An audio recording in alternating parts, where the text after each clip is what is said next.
একটা গাড়ি কিনবো, একটা বাংলো বানাবো। আমি ধনী, আমি অনেক ধনী হয়ে গেছি, অনেক ধনী। বাহ, আমার তো জীবনটাই বদলে গেল। আমি প্রতিদিন সোনার ডিম বিক্রি করে আরো অনেক বড়লোক হয়ে যাব। কিন্তু প্রতিদিন একটা করে ডিমের অপেক্ষা করতে করতে আমি ক্লান্ত হয়ে পড়ছি। আমি মুরগিটাকে কেটে একদিনেই সব ডিম তার পেট থেকে বের করে নেব। এটাই ঠিক উপায় হবে। হ্যাঁ।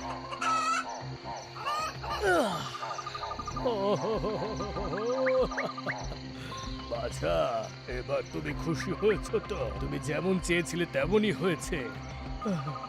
কাকা, এ আমি কি করলাম?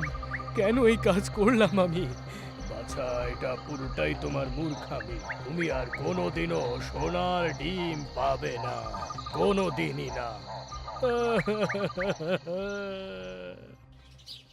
তাহলে বন্ধুরা, তোমরা এই গল্পটা থেকে কি শিক্ষা পেলে? অতি লোভে তাঁতি নষ্ট।